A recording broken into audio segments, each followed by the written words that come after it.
will is perhaps the most valuable of human assets. If a man is driven by his will, there is very little that can hinder his path.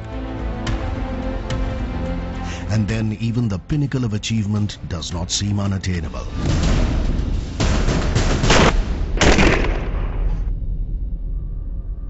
Hi, I'm Rajyavardhan Rathore, and in the next half an hour that we interact, you'll get to know that I'm a shooter, I'm a soldier, and I'm an extremely ordinary person, but driven. I'm driven to achieve things. I'm driven with challenges. When I'm faced with something that says you can't do it, I feel like making sure that I do it. Colonel Rajyavardhan Singh Rathore is a man driven solely by the power of his will and the hunger to attain what people say cannot be achieved. His Perazzi shotgun is in his hand, his body is taut in readiness, and his eyes search fixedly for the targets he has to shoot down. The relation of guns to the target is like a bond. Is like a connection of soul to the body, and the guns invariably they can remain disconnected from the target, but then there's no music. It's only when they get connected to the target that it's pure rhythm and it's bliss.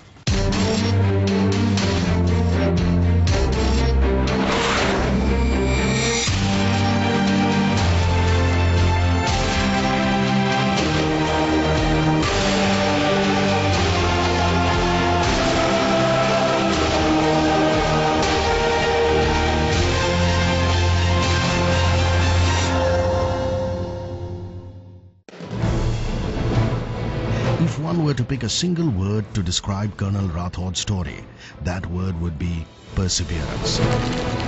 He has faced a slew of challenges in his path, but has persevered and overcome each one. From initial funding for his ammunition to starting his shooting career in his late 20s. Shooting was nowhere in my scope of things, nowhere in the scene at all. And it started much later in life. I was 28 when I first saw a shooting range. Colonel Rajyavardhan Singh Rathore was what they describe as an army kid. His father was also in the army, and hence in his early years he moved all over the country and studied in different schools. Since I grew up in the army, my father was in the army, and then I joined army. I could not think of anything else but the armed forces. It has been a fantastic adventure all through. Kind of things that I've learned that has made me what I am today. The whole ethos of the army, the camaraderie, the team spirit, the fighting spirit, the will to never ever give up. The armed forces had shaped Colonel Rathore from the very beginning, and a soldier's life is what he chose for himself. And so after he finished his schooling, Colonel Rathore applied and successfully entered the National Defence Academy in Khadakwasla, Pune, also known as the NDA. There's this place called National Defence Academy which is out of this world, and if you haven't gone there, I think you should go and visit that place. There's this road that comes up and you can't see anything, and then there's this board, and for the first time when you're coming to the academy and you see this board, it says NDA, the maker of man. and you're scared at that point of time, because you're a young kid who's coming to this unknown place called National Defence Academy. I'm going to be there for 3 years, and there's like 1,500 other people, and it's military training that goes on, and here it says NDA, the maker of man. Colonel Rathore has been a sportsman all his life, and sports taught him a lot, and along with his military training, it has played an important part in molding him as a person. Sports was something that obviously 4 o'clock in the evening and I would run out of the house, meet up with my friends and would want to excel in whatever game I was playing in. I remember I was injured once and I was already in the army, and I had serious injuries on my knee, and the army guys had to keep me back, and my own team, my battalion team, was playing. And when in peacetime, the most prestigious thing for an army battalion is to win the sports championship or win the game, and your men respect you because of what you do in the sports field. And I wanted to get in, and I was injured, but I still wanted to get in. And so my battalion commander had to put 2 guys on me to keep me down. He says he has to be held back, he should not run into the field. It was during his posting in Mao that Colonel Rathore was introduced to shooting, and that story is one for the books. For the first time I was introduced to golf, and within a couple of days, I guess within 1 or 2 months, I wanted to be a professional golfer. And interestingly, the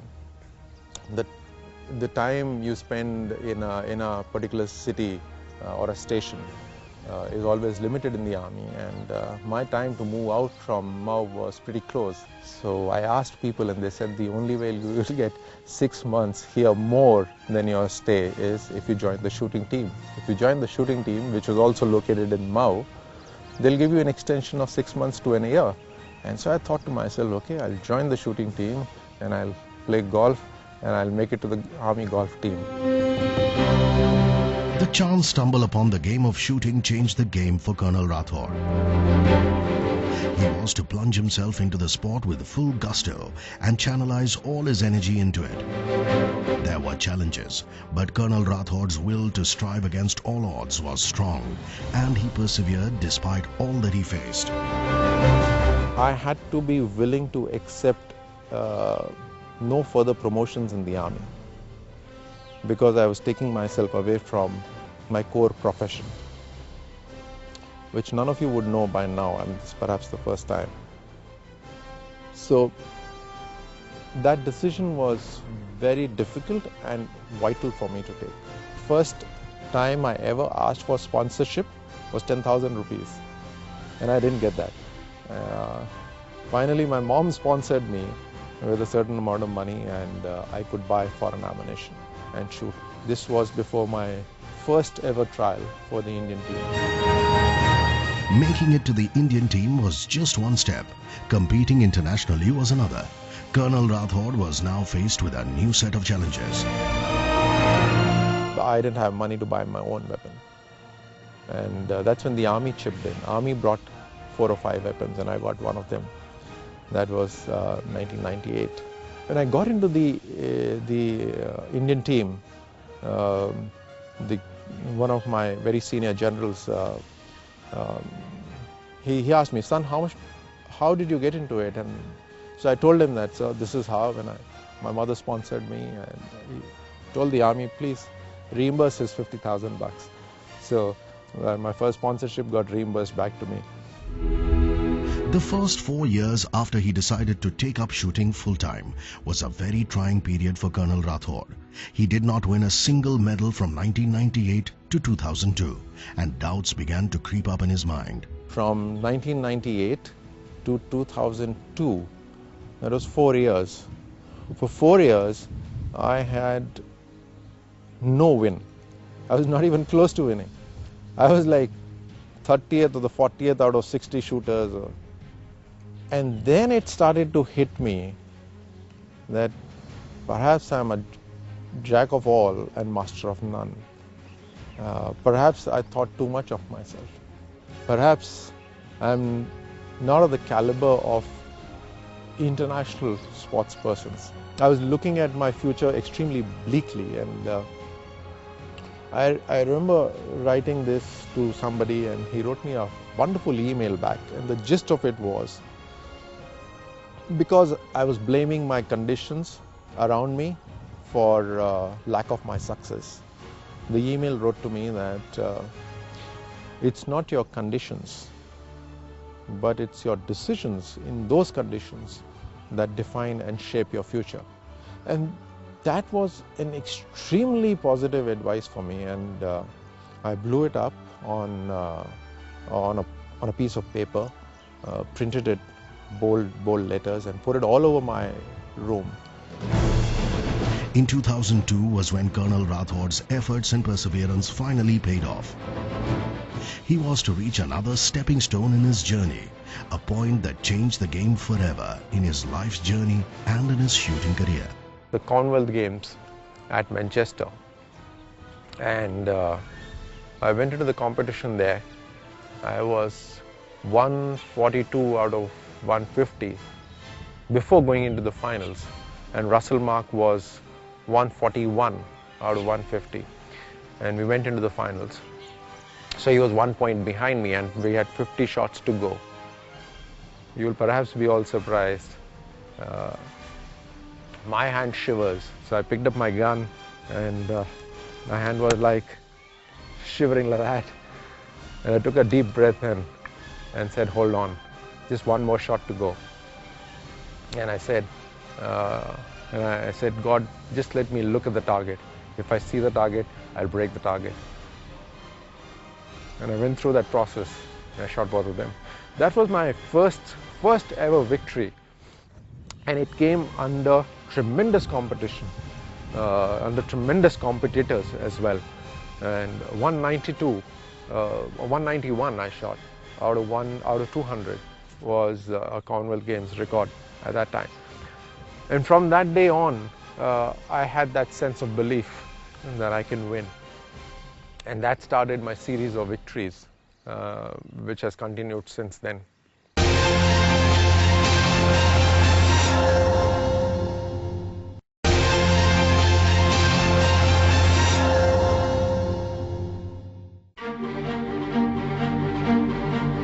The 2002 Commonwealth Games gold medal was the start of a wave.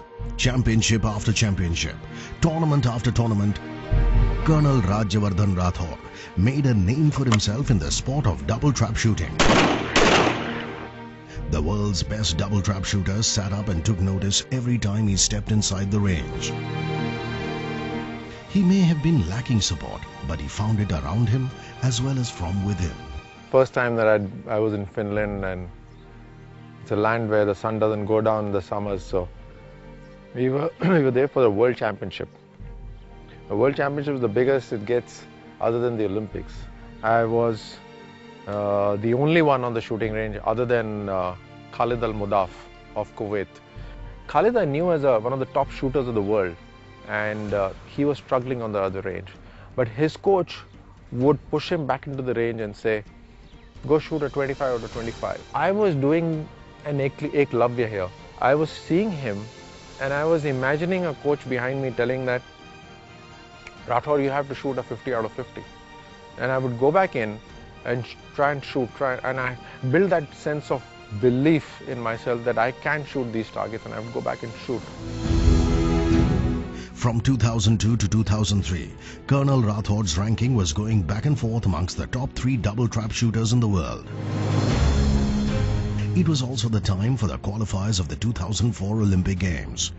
I remember it was the year 2003, and all the World Cups that I had been going to, I was putting in my best effort, but I was reaching the finals and not making it to the podium. Again, I found myself pushed to a corner. I remember the World Championship was in Cyprus, and I shot a 49 out of 50 in the first round. I think I shot a 48 out of 50 in the second round.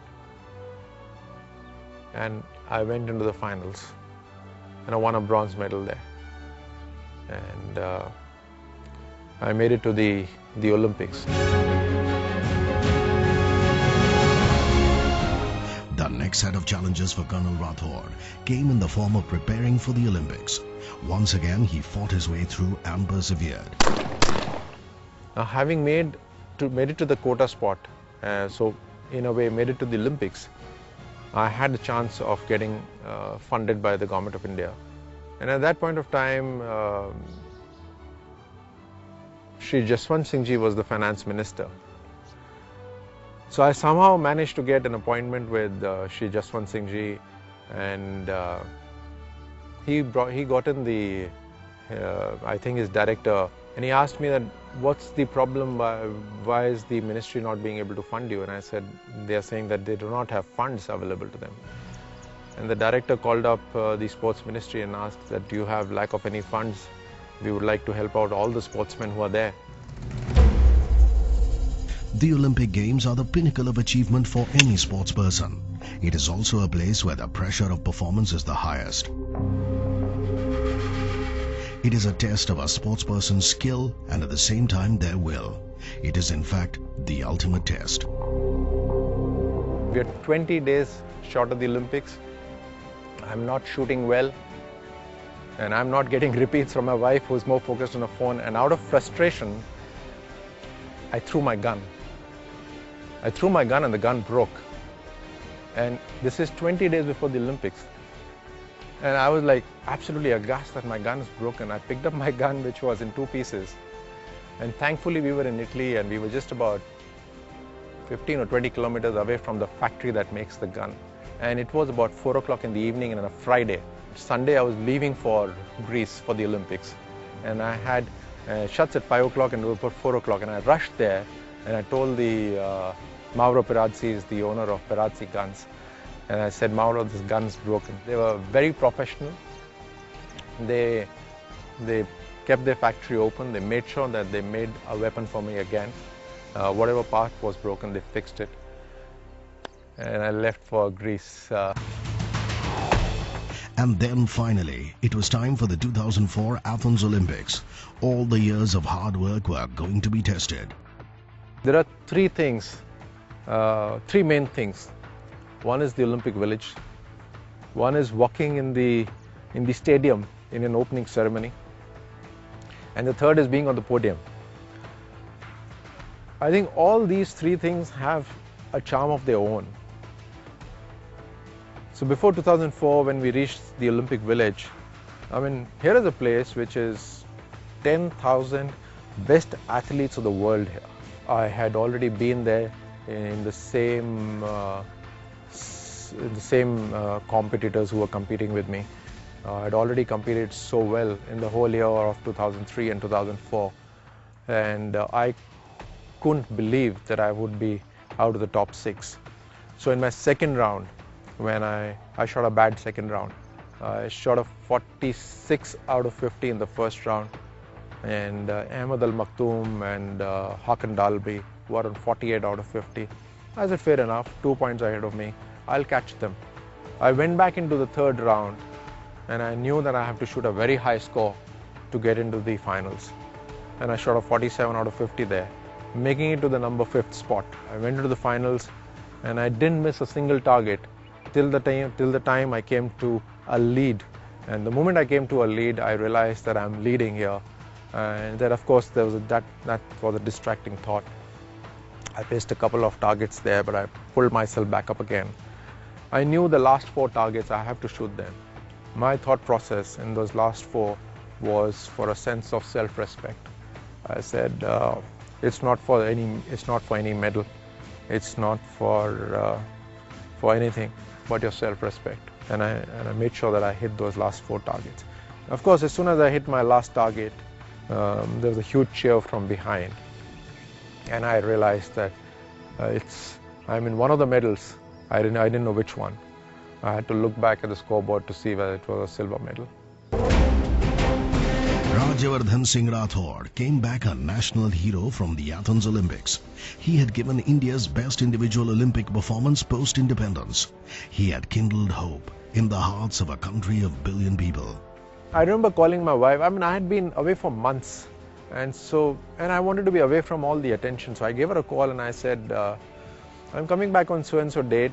Don't tell this to anyone. Just keep it quiet. I'll quietly come and stay for a couple of days at home, and then perhaps we'll tell everybody that I'm there and they can then interview me. She said, no way. There's no way that you can enter India without anyone coming to know of it. She perhaps knew what was going around, and I didn't have any idea that time.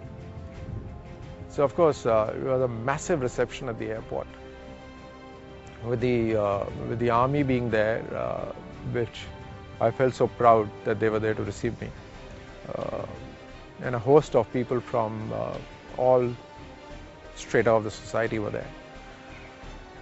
And from then on to many years, walking in the street was being congratulated every step of my way. Once one touches the peak of a mountain, there is little else for him to prove to the world. Colonel Rathore's story is somewhat on those lines. I have won more medals than any other shotgun shooter in India, and I've won in the shortest span of time. I started in 1998 and I had a silver medal in 2004. In 6 years, I don't think so there's anyone in the world who would have won it in 6 years. So God was kind. Apart from the fact that he is an Olympic silver medalist, there are very few men like Colonel Rathore in today's day and age. His story is living proof that one can achieve anything if they set their mind to it. Despite all odds, if one wills it, they can simply keep walking.